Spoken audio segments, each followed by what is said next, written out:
اعوذ باللہ من الشیطان الرجیم بسم اللہ الرحمن الرحیم اللہم صلی علی سیدنا محمد وعلی آل سیدنا محمد وبارک وسلم۔ اچھا جی، آج پارہ نمبر 9 کا خلاصہ، اور پارہ نمبر 9 میں کل 18 رکوع ہیں، اور اس میں پہلے رکوع میں یہ بیان ہے کہ قوم نے حضرت شعیب علیہ السلام کو دھمکیاں دیں کہ ہم تجھے نکال دیں گے، تو ادھر تبلیغ نہ کر۔ نمبر 2 جو رکوع ہے اس میں ہے کہ انسانوں پر اللہ تعالیٰ کا طنز، بستیوں کے احوال۔ تیسرے رکوع میں ہے کہ موسیٰ کا بنی اسرائیل کو ساتھ لے جانے کا مطالبہ۔ چوتھا رکوع ہے اہل فرعون کی سختیاں۔ پانچواں رکوع ہے قحط سالی، غلط وعدے۔ چھٹا رکوع ہے کہ فرعون سے بچانے کا بیان ہے کہ اللہ تعالیٰ نے فرعون سے لوگوں کو بچایا، فرعون غرق ہو گیا۔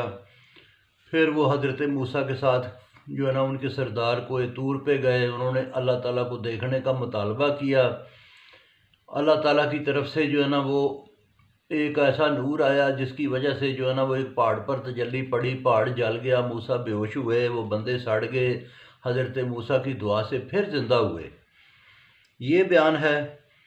اس کے بعد جو ہے نا وہ 7واں رکوع ہے بچڑا بنانے کا بیان، موسیٰ کی ناراضگی کہ جس میں جو ہے نا حضرت موسیٰ اپنے بھائی حضرت ہارون کو کہہ کے گئے تھے کہ پیچھے خیال رکھنا قوم کا۔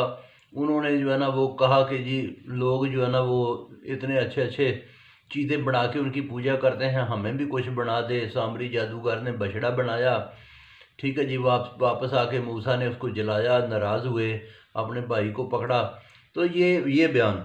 8واں رکوع ہے معبود حقیقی، اللہ تعالیٰ معبود حقیقی ہے، اور اسی میں بیان ہے کہ حضرت موسیٰ نے 12 خاندان تھے، ان کے لیے جو ہے نا وہ 12 چشمے جاری کیے۔ 9واں رکوع ہے کہ اللہ تعالیٰ نے بنی اسرائیل کو بروز ہفتہ مچھلیاں پکڑنے سے منع کیا، جب وہ منع نہیں ہوئے تو وہ بندر اور سور بن گئے۔ 10واں رکوع جو ہے نا وہ اس میں بیان ہے کہ ایک پہاڑ بادل کی طرح اوپر بنی اسرائیل کے اوپر آیا، پھر ان کی جو ہے نا وہ جو ہے نا حضرت موسیٰ کی دعا سے پھر وہ چلا گیا اور اوپر گرا نہیں۔ 11واں رکوع ہے الست، پہلا وعدہ کہ اللہ تعالیٰ نے کہا تھا نا الست بربکم، وہ والی بات۔ 12واں رکوع ہے کہ منکروں کو اللہ تعالیٰ ڈھیل دیتا ہے، اور جب پکڑتا ہے تو بڑا سخت پکڑتا ہے۔ 13واں رکوع ہے کہ انسان کو اللہ تعالیٰ نے بنایا، انسان جو ہے نا وہ کمزور ہے، اللہ تعالیٰ کی ذات بالا تر ہے۔ 14واں رکوع ہے مال غنیمت کے بارے میں۔ 15واں رکوع ہے کہ اے نبی، تو نے جب کافروں کی طرف مٹھی پتھروں کی پھینکی تو تو نے نہیں پھینکی بلکہ وہ میں نے پھینکی۔ 16واں رکوع ہے حکم ماننا۔